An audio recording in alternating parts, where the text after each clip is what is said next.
Café com Sal. A grande novidade do podcast Café com Sal é o seu mais novo apoiador, o Venturos. O Venturos é um dos maiores centros de tecnologia, pesquisa, desenvolvimento e inovação do Brasil, com quase 30 anos de história e mais de 50 clientes ativos. A proposta do Venturos é ser o parceiro tecnológico da transformação digital do seu negócio. Para isso, eles desenvolvem projetos customizados, com tecnologia de ponta, como inteligência artificial, blockchain, visão computacional, dentre outras, para destravar o potencial da sua empresa. Bem-vindos a mais um episódio da segunda temporada do Café com Sal, podcast que vocês sabem, fala de carreira, liderança e empreendedorismo. Vocês nos encontram nas redes, tanto no Spotify quanto no YouTube, os cortes no Instagram, no TikTok e também no LinkedIn. Vai aqui o nosso abraço para Daniel Pfefferbaum e equipe, o pessoal da Life Mix, nosso apoiador de sempre. Sucos e chás funcionais. Hoje eu tô com uva e cranberry, um dos meus sabores favoritos. Todo mundo já sabe que o Gustavão, quando vai para a escola, leva Life Mix na lancheira. E também um grande abraço e a nova notícia aqui do Café com Sal é seu mais novo apoiador, o Venturos, um centro brasileiro de pesquisa, desenvolvimento e inovação. A gente visitou na semana passada o pessoal do Venturos, um abraço ao pessoal do Venturos, João Maia e Mariana Ventola, uma estrutura de cair o queixo. Então, se você quer promover a transformação digital e tecnológica do seu negócio, blockchain, inteligência artificial, fale com o pessoal do Venturos. Venturos, Centro de Pesquisa, Desenvolvimento e Tecnologia brasileiro. Quase 30 anos de história, mais de 50 clientes ativos. Como eu disse, a estrutura é de cair o queixo. E de cair o queixo é o nosso convidado de hoje, que é o meu amigo Rodrigo Abreu. Ele é CEO, presidente e master franqueado da Alpha Graphics Brasil. Eles têm uma história pessoal super bacana, que mistura esporte, é também autor de um livro super bacana que ele produziu na pandemia, A Vacina de Resultados e Produtividade. A gente também vai falar sobre isso, está aqui o livro, e a gente vai contar também como ele foi impresso. E é também um cara apaixonado pelo terceiro setor, é investidor anjo, é conselheiro de empresas e também um São Paulino insuportável, né, Rodrigo? Rodrigo, bem-vindo ao podcast Café com Sal, prazer te receber, te rever aqui, feliz com a tua presença. Obrigado, viu, Rodrigão? Fábio, eu que agradeço. Bom, as palavras iniciais, mas... Bonitas, gostou? Gostei, principalmente da parte do São Paulino insuportável. Perfeito. Mas a verdade não podemos negar. Parabéns pelo projeto. Obrigado. Sou um ouvinte e sou apaixonado. Obrigado, que bom. Feliz pela tua presença. Vamos tentar evitar, né, Luquinhas, falar de futebol hoje aqui, que a fase, como vocês sabem, não anda boa para nós corintianos. Rodrigão, me fala uma coisa, você é de São Paulo, natural aqui de São Paulo? Nasci em São Sua Paulo. Família também toda? Nasci e cresci. Durante uma parte da vida tive minhas aventuras por fora, mas aqui São Paulo, de coração. Nascido e criado em São Paulo. Me conta um pouco do teu contexto familiar. A gente gosta de entender um pouquinho de quem seguiu esses teus caminhos aí, construiu a carreira que você construiu, de onde tudo veio, vamos dizer assim.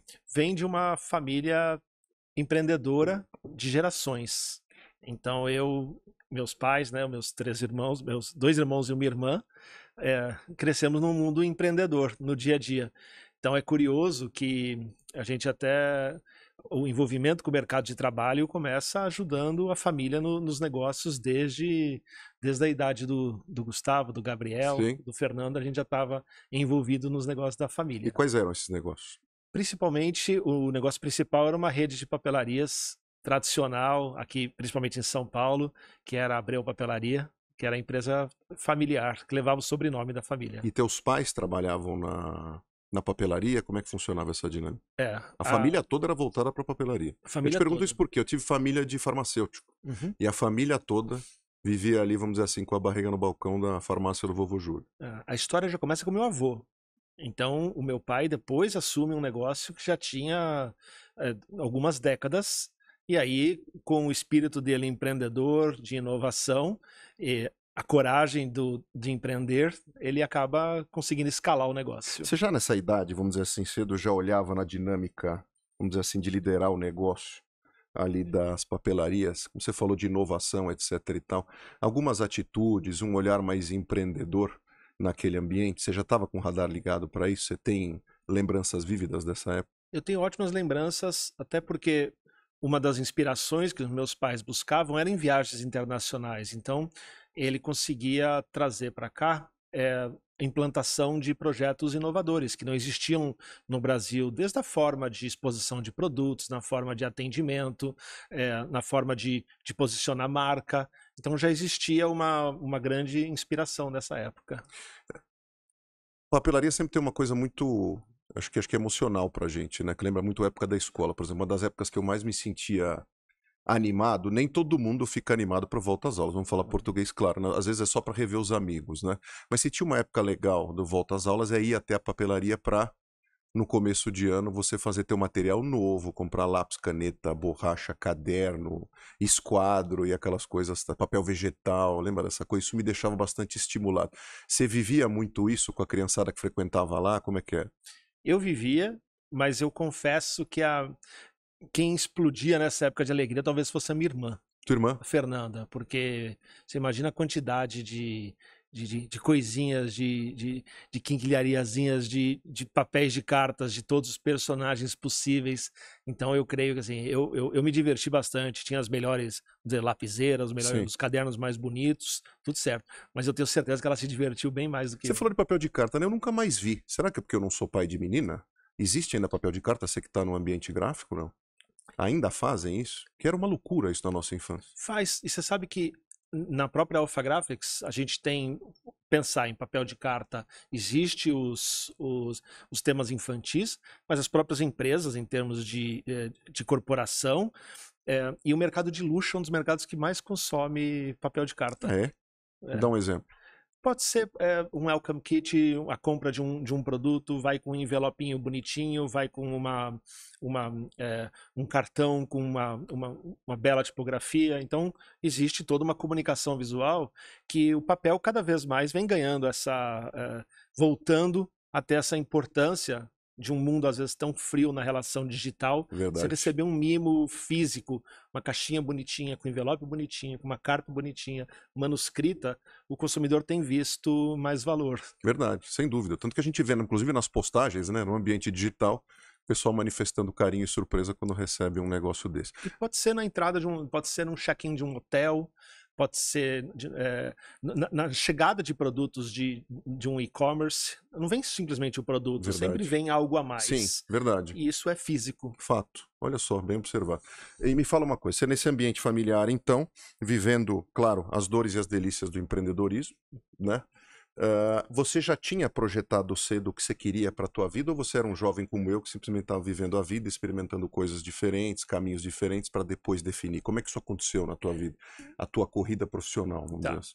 O que eu gostava na época do empreendedorismo, de assistir a jornada dos meus pais, era a liberdade de horários, a liberdade de você ser o dono ali da sua agenda. Isso me atraía muito. Você é um cara que preza por isso pessoalmente? Prezo. Eu possivelmente, não sei precisar, mas eu devo ser um dos pais que mais vai à apresentação de filhos na escola. Olha, eu também, sabia? Talvez por isso a gente se identifique, porque assim, se tem um valor importante para mim na vida é a liberdade, em todos os contextos, né? Então, isso me atraía no empreendedorismo. Agora, óbvio que você tem que ter um sangue frio, uma coragem acima da média de quem opta por uma carreira executiva.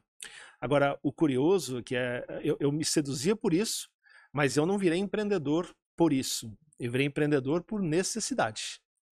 Né? O meu caso de empreendedorismo não foi por oportunidade, foi de necessidade, de um momento da vida, depois do fechamento das empresas da família, que eu tenho que recomeçar, e recomeçar muitas vezes é mais difícil do que começar. Com que idade você precisou recomeçar? Eu precisei recomeçar com 25 anos, exatamente na metade da minha vida atual. Com 25 anos? É. E que saída você arranjou? Contatos, gente que você conhecia? Foi procurar emprego? O que você foi fazer? Uma das últimas atividades que eu tive na empresa foi um projeto de franchising. Então a rede de papelarias tentou expandir para o franchising, e é aí que eu me conecto com esse mundo que eu vivo até hoje. Você foi estudar isso, quer dizer? Você foi atrás de entender como fazer o franchising no teu negócio. Sim, mas eu acabei virando internamente um braço direito do consultor que estava trabalhando lá.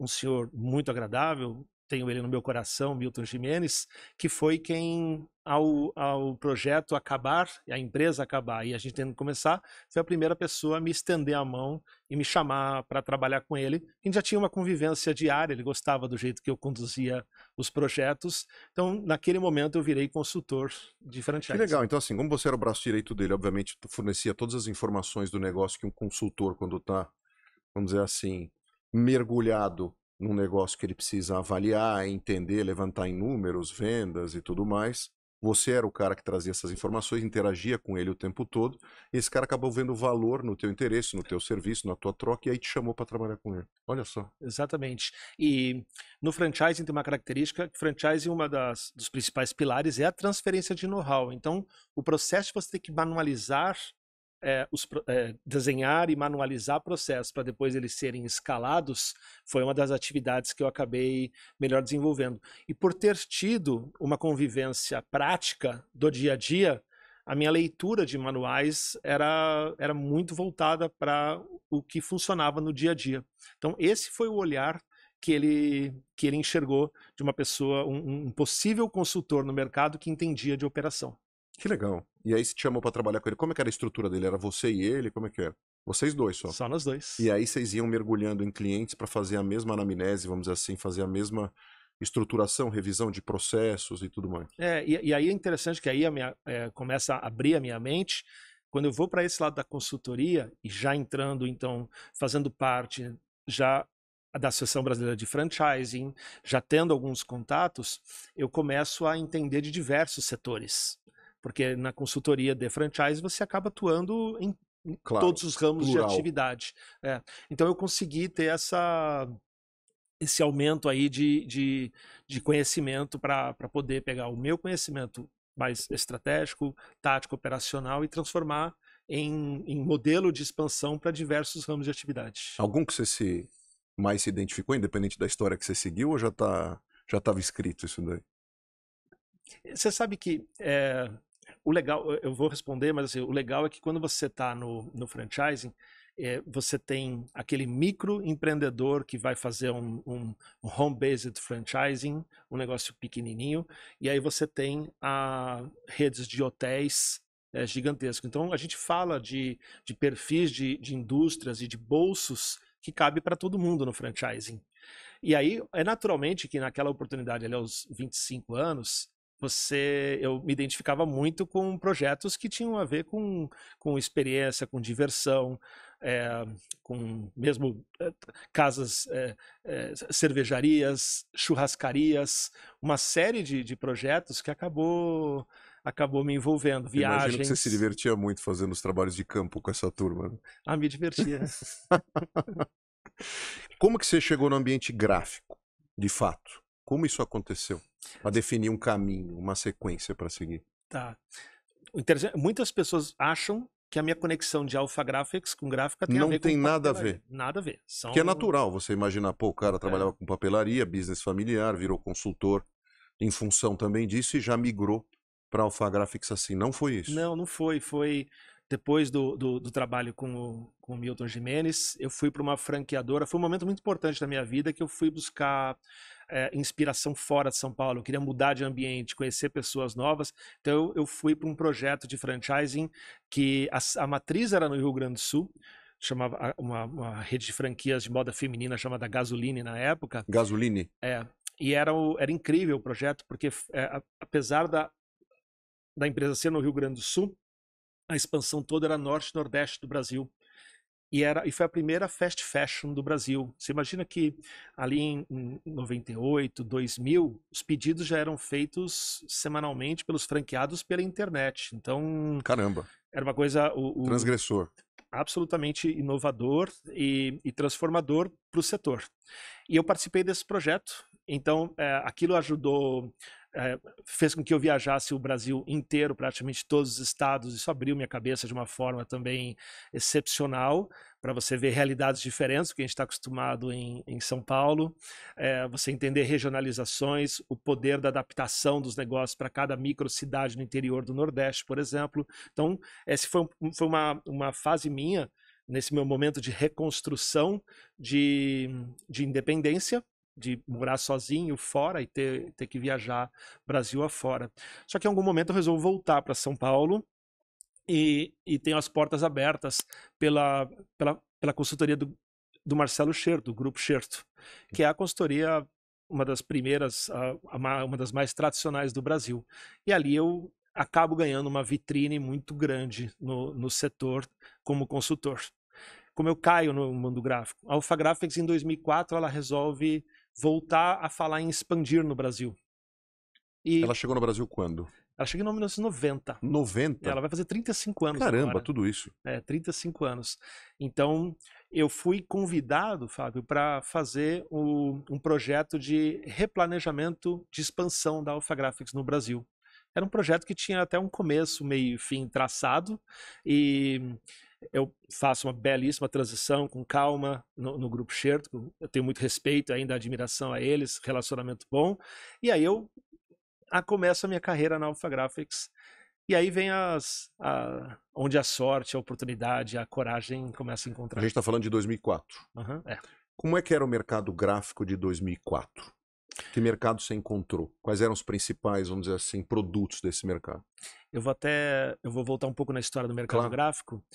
Quando a gente fala de 35 anos da Alpha Graphics no Brasil, os 3 principais produtos que a Alpha Graphics tinha quando ela chega no Brasil não existem mais. Não existem mais. Então a gente está falando de um negócio que teve que inovar 100%. Isso é muito bom, porque faz parte da nossa cultura de a gente não... Eu vou falar até de uma parte que a gente conversa depois. A gente não precisou esperar pandemia para inovar. A pandemia acelera muita coisa, mas a cultura nossa de inovação ela é consistente. Então, a gente sai de um mercado, quando chega 2004, vamos só pensar em nossos 90, quando a Alpha chega no Brasil, a gente, talvez era do seu tempo, quando você dava aula, era impressão de acetato para transparência. Por exemplo. Impressão de acetato para transparência. Para apresentação. Não existia o PowerPoint, não existia o slides. Então, aquilo era um produto. As pessoas iam nas lojas da Alpha Graphics para tirar cópias, né? Que hoje representa 0,01% do negócio.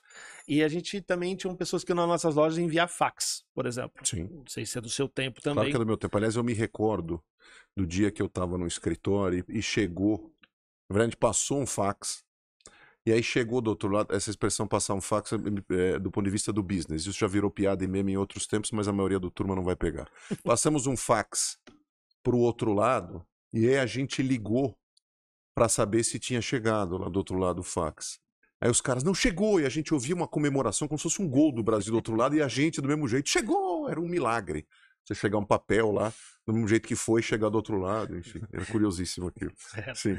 Aquilo foi um absurdo, né, de inovação. Foi. Fax era um negócio de outro mundo. Você chegar o físico do outro lado. Super. E o cuidado para guardar aquele papel, porque esse papel depois de não sei quanto tempo ele se apaga. Isso. Então a gente vem de um modelo de transformação. Quando chega 2004, é onde a Alpha Graphics começa a achar um novo nicho, que aí começam as impressoras digitais, as que fazem impressão então mais sob demanda, se tornarem mais competitivas com relação a valor, elas se tornaram com melhor qualidade. Então foi aberto uma transformação onde a gente cresce muito depois no mercado de empresas, no executivo de médias e grandes tiragens. Sim, então os 3 principais produtos eram, quando você chegou em 90, quando abriu aqui em 90. Impressão de acetato para apresentação. De acetato para apresentação. Envio de fax e tirar cópias. Esses eram os 3 produtos principais. E já era uma marca, obviamente, super forte nisso. Já era. É que ela vem, quando a gente pensa como tradicional, pensando que ela vem dos Estados Unidos, já fundada em 1970. Então ela já vem com um histórico. Então as lojas tinham impressoras offset de médios e grandes volumes. Impressoras pequenas, mas ela tinha um mercado tradicional. Era um setor que era extremamente comoditizado. Então, quando chega essa transformação que vai acontecendo, em 2004, ela começa a ter o poder da personalização, o poder da individualização, o poder de... Que era uma coisa impensada até então. Por exemplo, vou fazer meu convite de casamento no Alpha Graphics. Ninguém pensava nisso na época.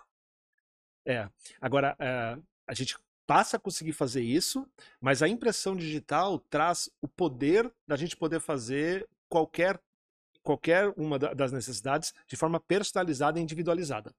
Então você sai do livro, possivelmente o livro ou qualquer tipo de produto generalizado e passa a ter sob demanda e personalizado.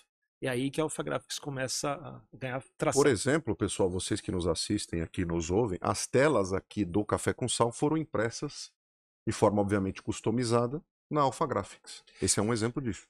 Esse é um exemplo de transformação recente nossa. Quando a gente começa a falar, Fábio, que a gente, uma das campanhas principais que a Alpha Graphics tem é que nós imprimimos qualquer coisa do simples ao complexo.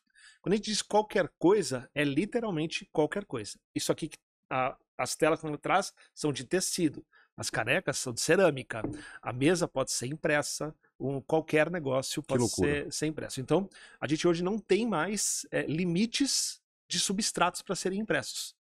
Então, essa é uma transformação recente do nosso negócio, onde a gente não fala mais apenas de impressão de papel. A gente fala de impressão de qualquer negócio. Antes de te fazer a pergunta que provavelmente você mais ouviu na tua vida, da questão do papel, se o business acaba, não acaba, etc e tal, eu queria voltar um pouco lá na tua história. Tá. Como é que você cresceu dentro de uma instituição, obviamente, multinacional, com uma história, vou dizer diferente, porque normalmente quem cresce nesse tipo de instituição é alguém que é executivo há muitos anos, né? Vem com uma trajetória e um currículo comprovado naquela atividade durante muito tempo. E pelo que eu estou entendendo da tua história, claro que você tinha experiência na atividade, mas você é um cara meio que self-made, né? Você foi escolhendo teus caminhos, deu a cara a tapa, se enfiou nas oportunidades que te deram, e aí conquistou esse espaço. Esse espaço foi sendo conquistado como isso aconteceu? Tá. Eu não era executivo de gráfica. Eu sou executivo de franchising. Então, isso já era uma grande transformação. Já era uma vantagem. Já era uma vantagem porque eu não era um especialista técnico, era um generalista estratégico ali. Eu entro na Alpha Graphics e apresento, então, em 2004, um projeto de expansão, vou lá para a matriz nos Estados Unidos, faço uma apresentação de uma visão nova de como expandir a rede. E o projeto foi muito bem aceito. Depois se tornou, inclusive, um modelo de expansão global da empresa, e a primeira loja digital foi aberta no Brasil. Então, eu consigo trazer um modelo de inovação, de modelo de visão de expansão inovador para a rede. Era um incômodo teu aqui, quer dizer, de um olhar para o mercado e falar assim, escuta, a gente precisa transformar esse negócio porque, de fato, ele precisa ir para outro caminho. Sim, porque uma das características mais legais, um dos maiores desafios do franchise é a adaptação às culturas locais ou aos desafios de momento econômicos, políticos, ao que a rua culturais. Então eu consegui trazer um olhar de inovação, de tecnologia e também de cultura para poder criar um novo modelo. Curiosamente, aí eu acho que aí a sorte me acompanha com a coragem junto. O então presidente da Alpha Graphics no Brasil, que o Paulo Antunes, que é quem me chama para fazer esse projeto, ele resolve partir para uma outra carreira. E eu tinha, naquele momento, menos de um ano de Alpha Graphics, era o mais novo da empresa, tanto em idade quanto em tempo de casa, mas por ter essa visão de estratégia, a matriz resolveu me dar, junto com o apoio dos franqueados do Brasil, me deu a chance. Depois de um processo de seleção muito rigoroso, com empresas de recrutamento fazendo busca no mercado.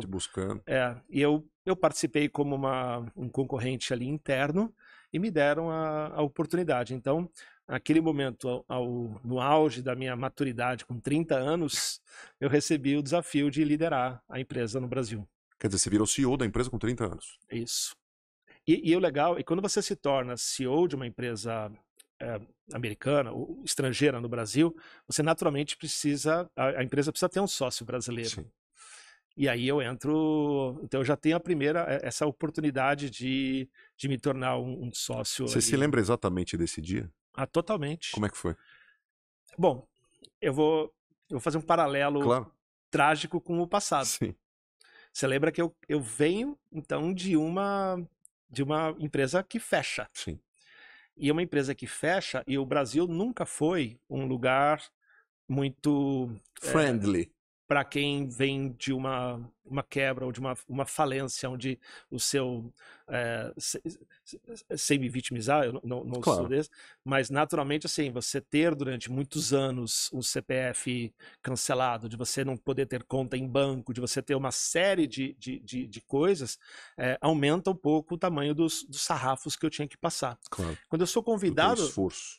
esforço e questões legais, operacionais, Burocráticas. de ter que viver no dia a dia com os CPFs de terceiros. Claro, você tipo, fica à margem. Então, só que o que acontece?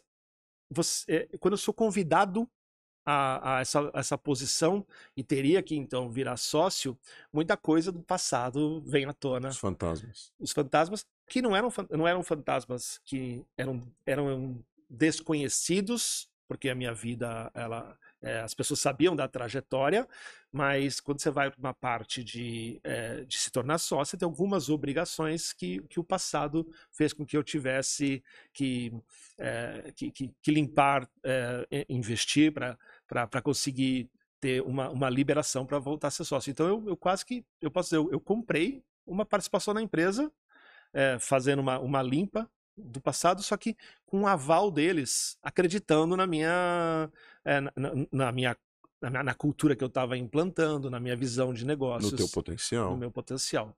E aí eu consigo, então, aos 30 anos, ter essa posição.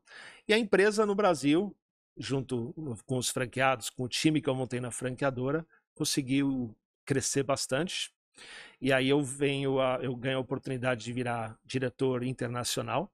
Foi uma experiência fantástica, porque diretor de suporte internacional, então eu dava suporte para países fora dos Estados Unidos. Então me relacionava num dia a dia além do Brasil, com Rússia, com Arábia Saudita, com China, com México, com Chipre. Então tinha uma convivência muito interessante de dia a dia.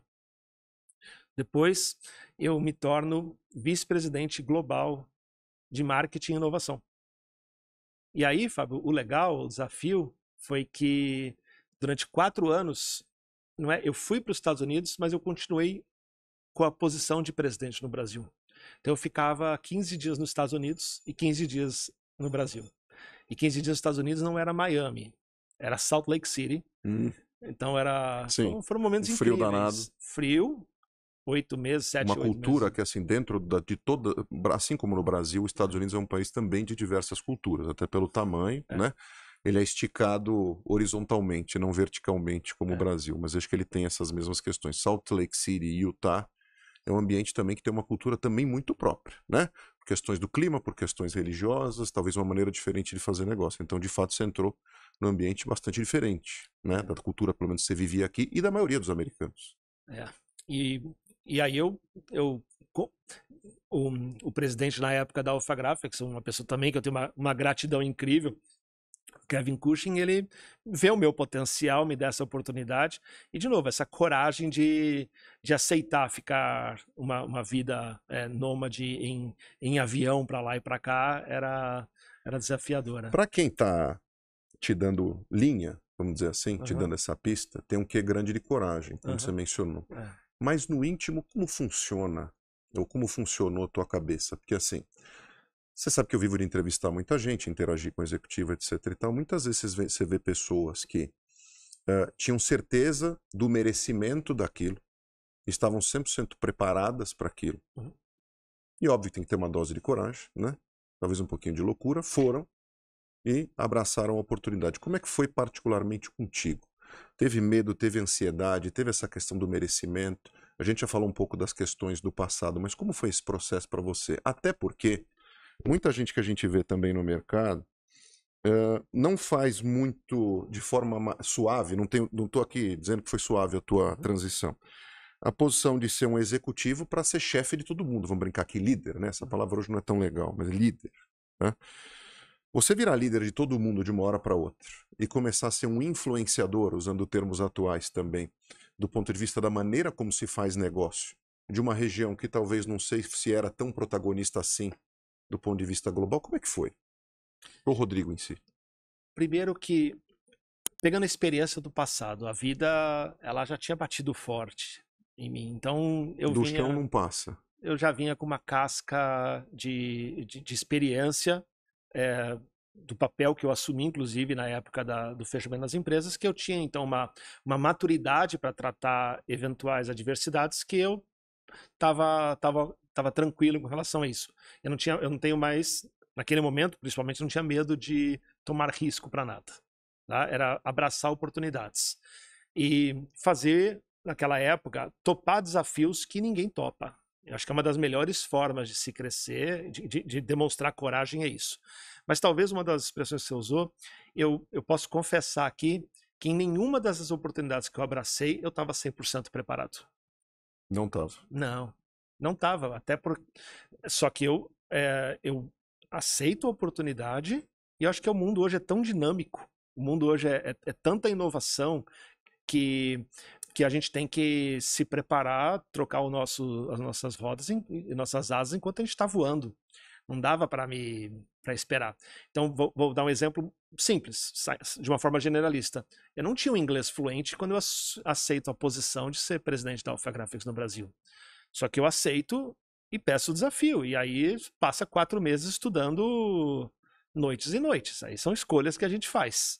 Então, eu sempre fui de aceitar os desafios e buscar os recursos depois. Quer dizer, se a gente tirar como exemplo nas últimas semanas o que o surf brasileiro passou de esperar, de repente, uma onda perfeita, né?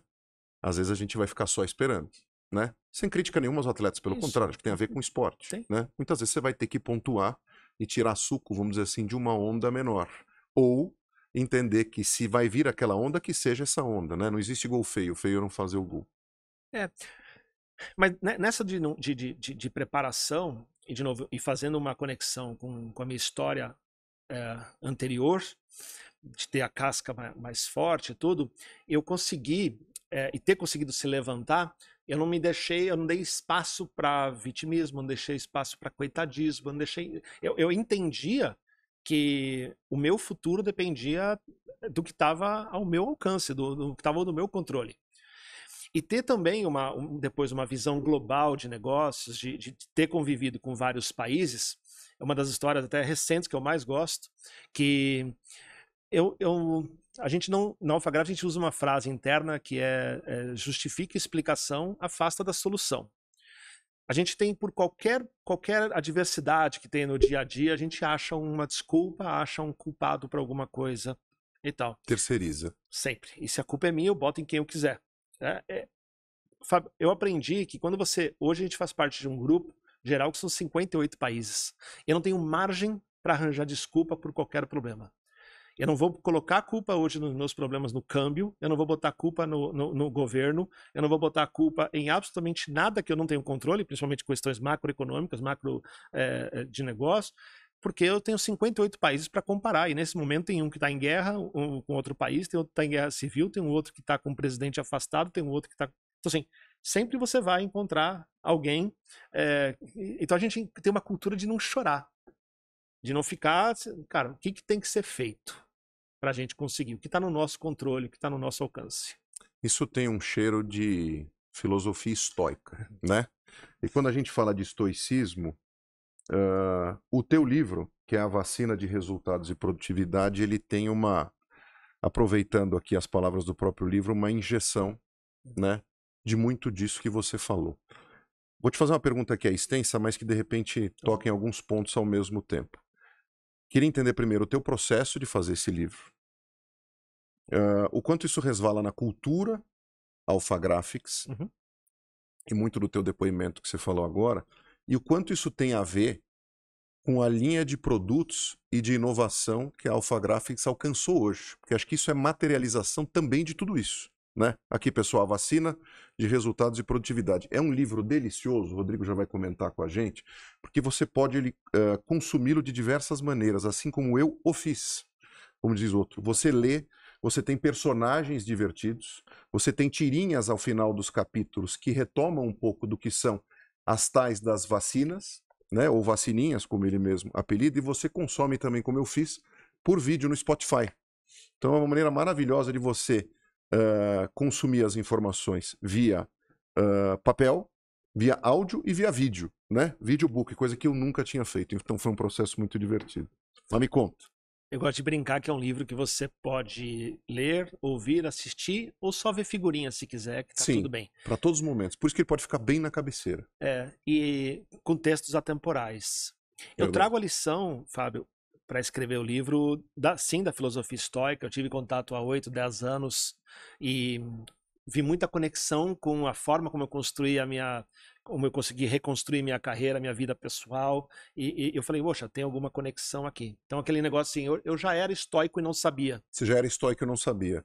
Não foi o meu processo. Meu processo é o contrário. Eu precisei do estoicismo para me reequilibrar. Não, porque eu sou uma pessoa naturalmente ansiosa, eu tenho a mania de antecipar cenários, e isso às vezes pode me consumir. Consome. Então eu tive que ser mais consciente em relação a essa minha dinâmica, vamos dizer assim. E hoje eu tenho uma vida que é mais tranquila, vamos dizer assim, equilibrada nesse sentido, que isso me ajudou muito. E muitas vezes a gente pode ser o nosso pior inimigo, né? Com fantasias, etc e tal. Sim, sim. E aí, durante a pandemia, quando as coisas começam a afetar muito, além das questões pessoais, os negócios, nós tivemos um impacto gigantesco na Alpha Graphics, não só na Alpha Graphics, no próprio restaurante da minha mãe, que a gente teve que fechar durante a pandemia. Era muita provação durante a pandemia. E eu estava, sim, no momento de quase de entrar em depressão. Só que quando você é líder ali e um líder acessível, praticamente todos os nossos colaboradores têm acesso ao meu número de celular, franqueados. Claro. As ligações, as mensagens diárias eram perguntando, e aí? Para onde a gente vai? O que vai acontecer? O que a gente tem para fazer? Então, era uma energia que eu tinha boa, que eu tinha que transmitir, positiva, de otimismo, mas realista, de quais eram os nossos desafios. Aquilo naturalmente me consumia demais. Claro. Eu encontrei na filosofia estoica, e para escrever, eu encontrei a escrita como quase que um desabafo ou uma autoterapia para mim mesmo, só. A partir dali, eu comecei a perceber que eu tinha textos para serem feitos para apresentar outros. E abrimos um programa, então, dentro da Alpha Graphics, que chamava Vacina de Resultados, antes de existir as vacinas. Tá? Porque a conversa, obviamente, só era essa também. Que a gente dizia que, poxa, as vacinas uma hora vão chegar, a gente vai voltar. Então, bom, esse era o meu discurso inicial. A aceitação, eu abria toda segunda-feira, 9h09 da manhã, eu abria a câmera e fazia uma apresentação. 9h09 por algum motivo? Sim, para perguntarem, para chamar atenção. Ótimo. Achei que tinha uma coisa de numerologia, não etc. Tem, então não. Era para não ser. Era para ser algo diferente, algo que chamasse atenção, algo que as pessoas sentissem curiosidade. E aquele negócio na agenda de todo mundo, geralmente apita alguma coisa 9 horas para ser feita. 9h09 talvez tem poucas coisas apitando para serem feitas. E também um pouquinho de humor não faz mal a ninguém. Não, eu acho que o humor é absolutamente essencial. Sim. Essencial, é prioritário. Sim, e inteligente. E aí... eu comecei a fazer, e muitos colaboradores depois, franqueados colaboradores, mandavam mensagens dizendo, puxa, esse texto me tocou muito, posso encaminhar para alguém, posso chamar alguém da minha família e tal. Então, algo que era para mim, virou para a rede e depois virou para o mercado. Ao final, depois de ter 40 textos com colaboração de 2 sócios e um amigo que fizeram alguns capítulos, o Michel, o Rogério e o Guilherme, eu percebo que no final eu tenho um calhamaço de textos escritos, e aí eu chamo um amigo, o Fernando, para ajudar a transformar aquilo num livro. Então, ele não nasceu como livro, ele nasceu como textos semanais. Primeiro terapêuticos, depois como motivação ou resposta ou um sinal para todo mundo da Alpha Graphics Brasil, e acabou se transformando nesse livro. Que coisa. E me conta como o livro hoje é um dos principais produtos, ou, vamos dizer assim, materializações da inovação da Alpha Graphics, porque isso é muito interessante, a gente estava conversando antes de gravar. Uma das primeiras startups que a Alpha Graphics apoiou no Brasil, Clube de Autores, ela fez um estudo na época, há 15 anos. A gente já ajudava startups antes de virar algo bom no mercado comum. Fizeram um estudo de que 90% do que era escrito não era publicado, porque era um mercado que estava naturalmente as publicações culturalmente na mão de editoras, que é maravilhoso, faz um trabalho incrível, mas que não permite o modelo de negócio que autores independentes escrevam. Então, quem é a quantidade de pessoas que têm histórias maravilhosas para serem publicadas, escreviam e não tinham a oportunidade. Essa startup traz para o Brasil a oportunidade, então, de um modelo que já estava exponenciando fora, de fazer autopublicações gratuitas com impressão de livros sob demanda. Tem depoimentos muito, muito bons, muito apaixonantes do Ricardo, que é o presidente do Clube de Autores, que diz: se não existisse Alfagráficos naquele momento, o Clube de Autores não existiria. Porque a gente conseguiu, então, criar um modelo de negócio onde a gente consegue fazer a impressão de livros sob demanda. Então, a quantidade de autores, de publicações que existem no mercado é alguma coisa fora do normal. Histórias maravilhosas sendo contadas. A gente começa, então, a desenvolver tecnologias, processos, para poder fazer com que o livro impresso sob demanda se tornasse tão bonito, com tanta qualidade, com preço tão competitivo quanto feito em grande escala. Então você pode fazer um livro, 5, 10, 15, 500 e assim por diante. E aí a gente começa, e aí na história do livro da vacina, a gente resolve, então, colocar alguns artifícios que mostram que a gente não está falando de livro impresso, a gente está falando de entrega de conteúdo. E então a gente quis entregar um projeto que fosse multiplataforma, multissensorial. Então, ele é o primeiro livro, seguramente, no Brasil, mas que está no mundo, que une todas as mídias em apenas um trabalho. A capa, ela tem uma interatividade com um holograma meu em realidade aumentada. Aí você tem os QR Codes ligando para Spotify usados com vídeos e assim por diante. Então a gente quis fazer um negócio que fosse que navegasse, inclusive. acessibilidade, mas que navegasse por todos os sensores. A pergunta inevitável, o papel, né? E muita gente tem muita opinião sobre esse setor, assim como, por exemplo, o setor da música, né? Tal modelo acabou, isso nunca mais vai acontecer, tá fadado ao fracasso e tudo mais. Todo mundo tem muita opinião, mas vive pouco o mercado. E você está 100% dentro desse mercado. Assim como na música, por exemplo, a gente vê um movimento forte, não querendo comparar, mas alegoricamente comparando, por exemplo, do vinil, né? Ou da música impressa, vamos dizer assim, né? Se é que a gente pode usar essa expressão. Como está o papel, vamos dizer assim, no bojo aí da Alfagráficos do mercado que você habita do ponto de vista de protagonismo ou de retomada, ou de existência e subsistência? Tá. Quando você disse que foi uma das perguntas que eu mais respondi na minha vida, lembra que eu venho de papelaria. Sim. Então, literalmente, sim, a minha vida é respondendo sobre isso. Sim, era inevitável.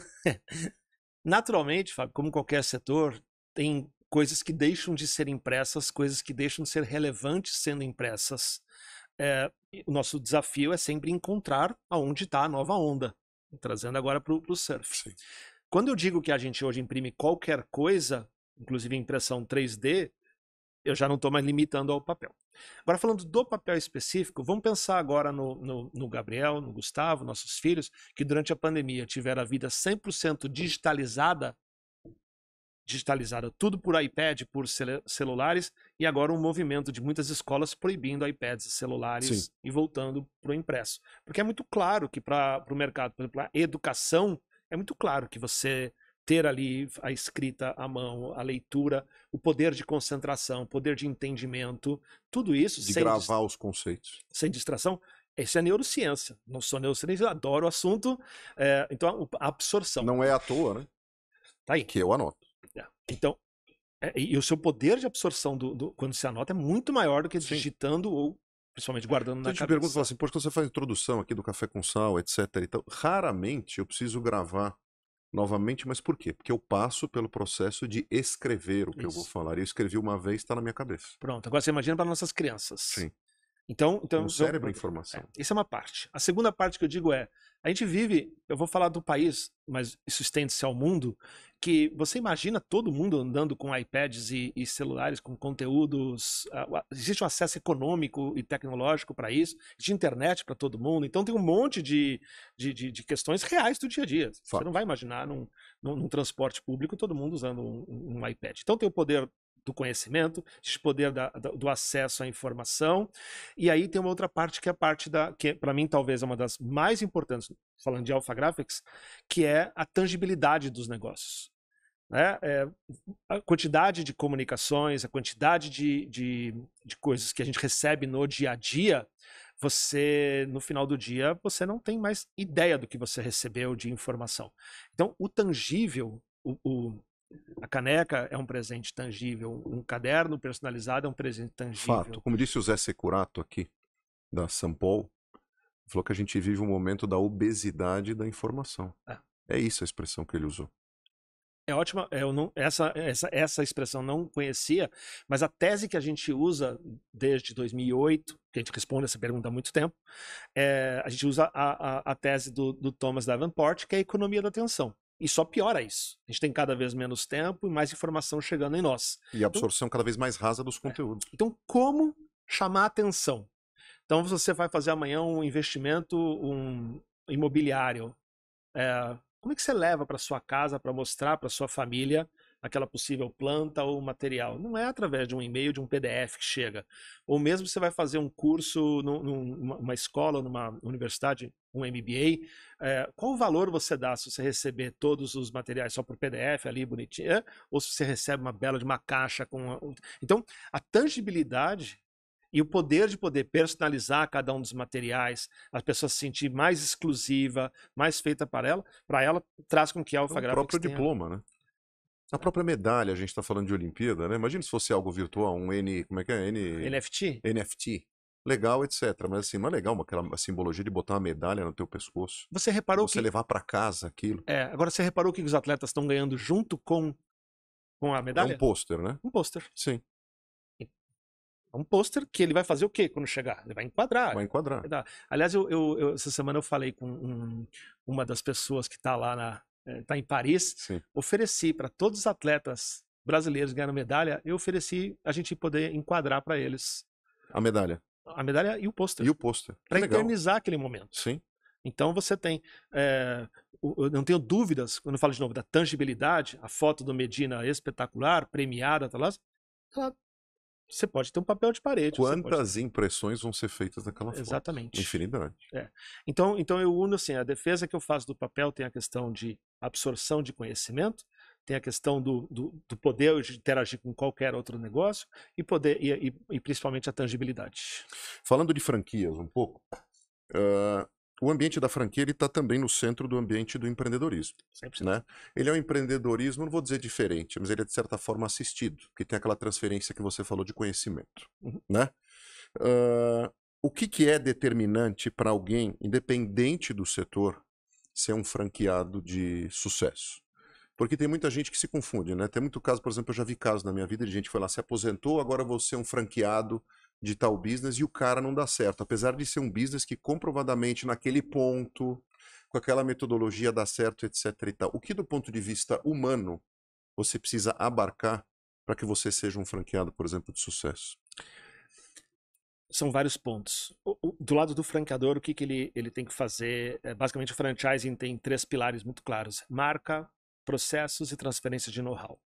E aí partir para uma expansão que seja responsável, que seja ética, que tenha valores e princípios muito claros. Eu prego o franchising ético dentro da Associação Brasileira de Franchising, dentro da Alpha Graphics, porque você tem que lembrar como franqueador, Fábio, que talvez em mais de 90% das vezes você vai estar mexendo com o dinheiro da vida das pessoas. Sim. Então você não deve garantir resultado, mas tem que minimizar o máximo os riscos para a pessoa poder investir. De novo, porque depois recomeçar não é fácil. Tá? Para o lado do franqueado, é um poder de adaptabilidade e de se tornar... Acho que o grande desafio quando se torna no franchising é ele sair do empreendedor e se tornar empresário. É aqui que está a desconexão. geralmente. Porque quando você é eu posso ter sido um executivo espetacular numa área específica, onde eu tinha uma estrutura gigante, eu tinha pessoas me ajudando, eu sequer comprava minhas passagens de avião, eu sequer pagava as contas. Quando você se torna franqueado, se torna empresário. Então, essa mudança de empreendedor para empresário. Você passa a ter que recrutar as pessoas, você muitas vezes, depende da hierarquia que você atuava no trabalho, você passa a conviver com pessoas no dia a dia, com culturas, com escolaridades muito diferentes da que você convivia antes. Então, o jeito de você se comunicar, o jeito de você falar, a convivência é outra. Então, o recrutamento, aí a pessoa passa a eu sou um executivo de marketing, mas de repente eu tenho que fazer fluxo de caixa. Finanças. Mas eu tenho que entender da área fiscal. Eu tenho que entender, e até brinco assim, no final das contas, tem que ser um projeto de família. Porque se você, como executivo, primeiro que você recebia talvez um 13º, recebia um bônus e tinha 30 dias de férias, quando você vira empreendedor, empresário... Todo dia a dia. Não tem mais isso. Então tem que ser um projeto combinado também com a família sobre isso. Até a gente brinca lá na Alpha Graphics, assim, que durante algum tempo, quando chegava dezembro, o happy hour, eles que pagavam, porque eles recebiam o 13º e eu não. Tipo, então eu pagava vários, e eles deixam fazer uma brincadeira Sim. interna de que você muda a chavinha totalmente. Então, essa adaptabilidade, essa visão generalista é o que muitas pessoas têm que se preparar para fazer. Então não adianta o cara ter sucesso, por exemplo, numa trajetória XYZ, se ele não abarcar, vamos dizer assim, esse olhar generalista de empresário, ou seja, navegar em todas as... jogar em todas as posições. Não necessariamente ele precisa jogar em todas as posições, mas ele também precisa estar assessorado por gente que saiba fazer. O estoicismo nos ensinou também que o ego é o seu maior inimigo. Sim. E o sucesso aqui não é o sucesso aqui. Então, são histórias diferentes, são novas histórias, novos jeitos de fazer negócio. E aí, a pessoa tem que se preparar e se adaptar. O sucesso como executivo não garante como empresário. Falar em histórias diferentes, você é maratonista. Conta pra gente como isso aconteceu na tua vida e como funciona a agenda de um maratonista que também é CEO de um negócio desse tamanho. Como é que isso acontece? Bom, a corrida entra na minha vida com 40 anos. Tarde. Tarde? Nunca é tarde. Nunca é tarde, verdade. Se bem que tem cada vez mais gente entrando mais tarde no esporte. A média de idade de maratonistas é acima de 40 anos. É acima de 40, eu não sabia. A média de idade de ultramaratonistas é acima de 50 anos. Você é ultramaratonista, Sou. ou seja, eu te diminuí, peço perdão. Não tem problema. Até porque a Ultra, a gente pode falar disso, foi muito mais um momento meu de celebração dos meus 50 anos do que de paixão de negócio. Eu só queria uma cerejinha no bolo para uma prova que marcasse a minha vida. Mas a minha paixão está na maratona, na meia maratona. Essa é a paixão. Bom, eu entro por acaso na corrida. Por um evento patrocinado pela Canon, parceiro da Alpha Graphics globalmente, me chamaram para fazer uma corrida. Como qualquer desses eventos corporativos, sei lá, 5K, Canon, bababá. Que eu tenho que ir lá na BB, eu vou sempre, óbvio, parceiro da empresa, eu vou lá representando. A hora que eu chego, meu time foi junto, vários da minha equipe foram juntos. Cara, o ambiente eu nunca tinha visto. Eu não sabia que existia vida antes das 10 da manhã. Tipo, quando eu chego, eu falo, que coisa espetacular. Tipo, isso aqui era uma prova pequena, em março, 29 de março, ali de 2005. Eu vejo depois, eu fiquei encantado com o evento, e eu faço assim, eu vou ver inscrições de outras provas, e me inscrevo, então, isso foi em março, 5 km, bem devagarinho, e tá tudo bem ser devagarinho, porque eu só compito contra eu mesmo. Eu me inscrevo em abril para 7 km, em maio para 8 km, em junho para 10 km, em julho para 12 km e tal. Em 6 meses de ser um sedentário, sem absolutamente nenhuma ligação com o esporte, naquele momento de vida, para meia maratona em 6 meses. Isso tem a ver com o teu perfil? Você é um cara intenso? Quando você entra numa coisa, você vai de cabeça. São 2 coisas que eu preciso fazer. Eu entro, mas outra coisa que eu preciso fazer, eu preciso marcar a prova para ter um compromisso. Deadline, tem que estar no calendário, é inevitável. A entrega do projeto. E aí, porque o Natal não vai mudar de data, a corrida não vai mudar de data, ela vai acontecer.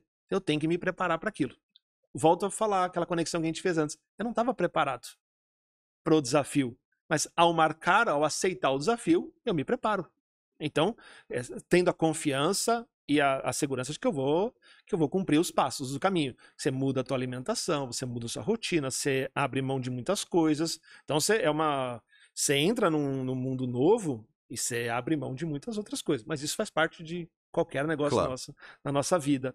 Então, quando eu termino a primeira meia maratona, então, final de outubro de 2005, eu falei, cara, chorei de emoção, de ter alcançado o objetivo.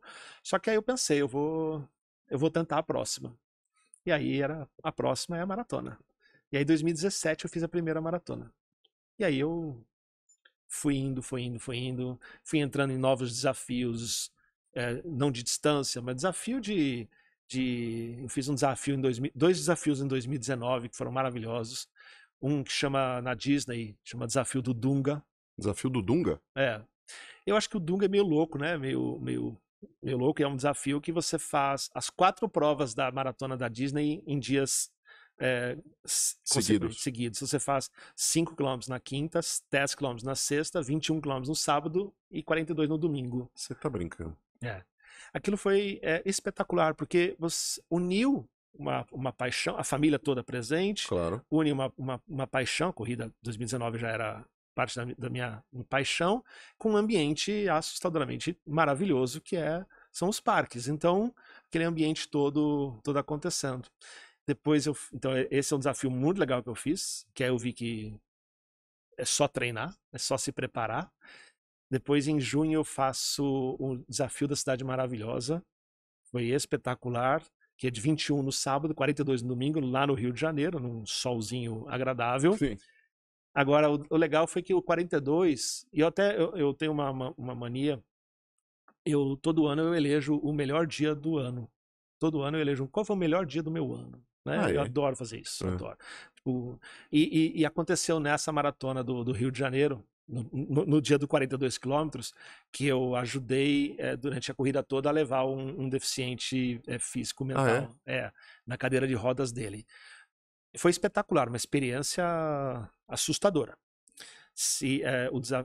Minha família ficou muito feliz, salvo que eu fiz de surpresa, não contei para ninguém que eu iria fazer aquilo. Então, a prova demora mais, mas é um desafio excepcional, porque muda a sua ergonomia toda. Claro. Você não movimenta mais. Você não treina para isso. Não treina, a passada é diferente.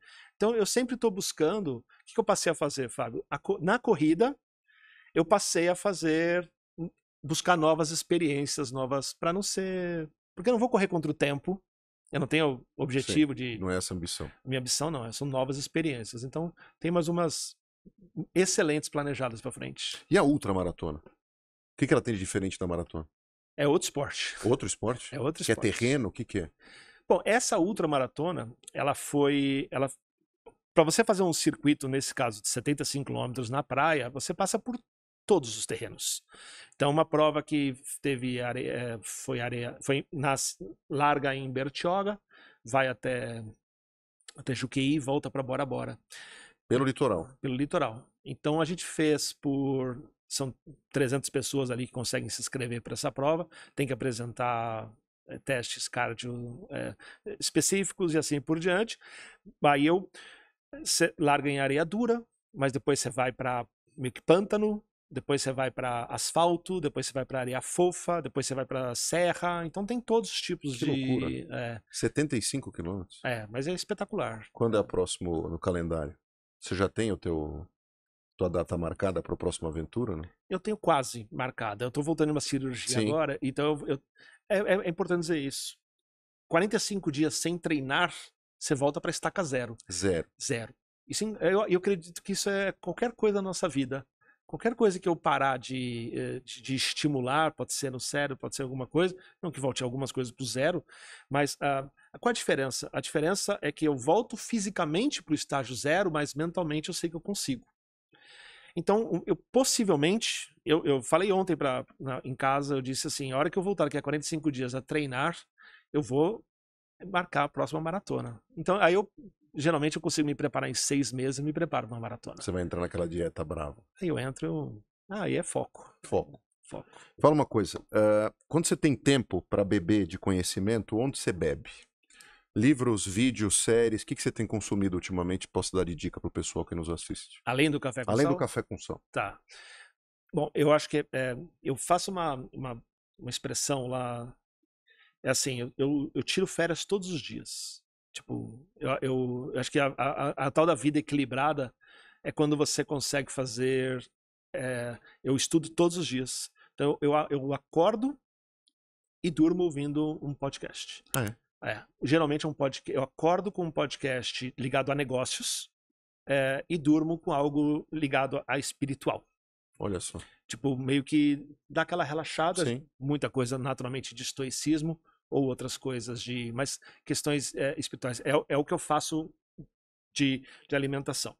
Nós temos uma agenda dos executivos da Alpha Graphics, todos nós temos meia hora na agenda trancada de desenvolvimento pessoal obrigatório. Na agenda todo mundo tem que ter no mínimo meia hora por dia de desenvolvimento pessoal, durante o dia. Não é nesse intervalo. Então, eu leio o jornal todos os dias. Então, de uma forma geral, assim, Sim. São podcasts, tenho meus livros de cabeceira ali. Que são, por exemplo? Eles são... Eu tenho vários livros que eu sou apaixonado e eu digo assim, são livros de momentos. O que eu reli essa semana minha de recuperação foi o Hábitos Atômicos. Hábitos Atômicos, sim. Eu acho, ele é um livro transformador. A gente já indicou aqui no Pod, inclusive quem quiser ver no Instagram do Pod, a gente indicou esse livro, é maravilhoso. Ele é maravilhoso. Eu creio que assim, livro de liderança, eu acho que o melhor que eu li nos últimos anos foi Empatia Assertiva. Empatia Assertiva, não li não. Eu acho que é um dos mais completos. Existe, para abrir um pouco a cabeça assim, de dia a dia, o Criatividade S.A. é muito bom para mudança cultural de empresas. Então, eu tenho vários. Óbvio que a coleção inteira de estoicismo também tá. E quais são esses podcasts que você mencionou? Ultimamente, eu tenho ouvido coisas que misturam, geralmente, entrevistas com conhecimento. Então, eu ouço o Joel J, eu ouço o Brunet, eu ouço mesmo o Café com Sal. Mas é claro que sim. Não, ele está gravado, ele vai ter que pagar se não for assim. E você sabe que eu acho que o que eu busco é complementaridade. Eu não vejo na minha leitura das coisas são leituras complementares e não disputar um com o outro. Então, quando você traz no Café com Sal um lado da história das pessoas, eu acho isso muito bom, porque a gente não tem ideia da trajetória das pessoas. Sim, é isso que me atraiu fazer, inclusive, o Café com Sal, porque eu tenho curiosidade legítima sobre a história de verdade dessas pessoas. Quem são essas pessoas? Porque a gente fica muito focado na marca, né? No resultado, no business, acho isso super importante. Claro que, mas isso também é consequência.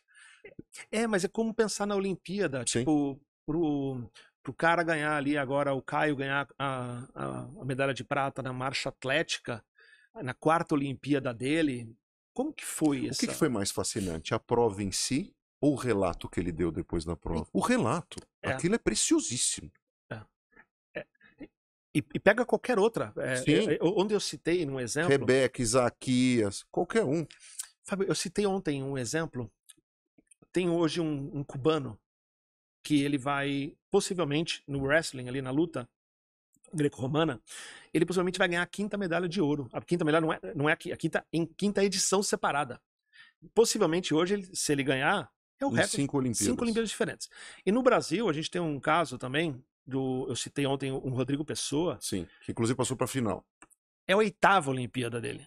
Tipo, então encontrar motivações. Então, assim, então eu acho muito perigoso quando a gente só olha o auge, a medalha de ouro e tudo isso. Talvez uma conexão com a minha vida, assim, os meus maiores momentos de aprendizado, de desenvolvimento, foram na hora que eu tomei as porradas. Não foi na hora que eu ganhei o prêmio tal, ou virei sócio da empresa. Isso aqui é reconhecimento. Mas o meu aprendizado, que transformou minha vida, foi aqui. Sim. Então conhecer essa turma toda, por isso que eu gosto do Café com Sal, por isso, por ver o lado mais humano do negócio. Essa é a ideia. E conseguimos contigo, Rodrigão. Super obrigado, cara. Toca aqui. Obrigado por tudo, obrigado pelo teu depoimento. Como você sabe, a gente poderia conversar por dias aqui. Só te agradeço, tá? Pela maneira de peito aberto como você encarou, pela contribuição com o teu livro, que eu recomendo muito, pessoal.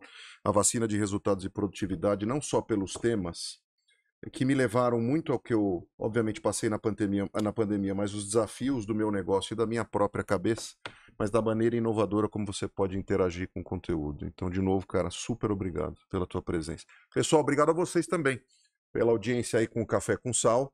A gente se encontra aí por aí nas redes, como vocês sabem, no Spotify, no YouTube, no TikTok, no Instagram e no LinkedIn, sempre com convidados diferentes, com temas diferentes, mas com histórias enriquecedoras, como foi a nosso amigo aqui, Rodrigo Abreu, CEO, presidente e master franqueado da Alpha Graphics. Que depoimento pessoal bacana e ensinamentos profissionais também. Obrigado também ao pessoal do Life Mix, como sempre, nossos apoiadores, e a turma do Venturos. Para acessar, inclusive, as informações do Venturos, vocês acessam no www.venturos.org.br. Um abraço a todos e até o próximo episódio. Tchau.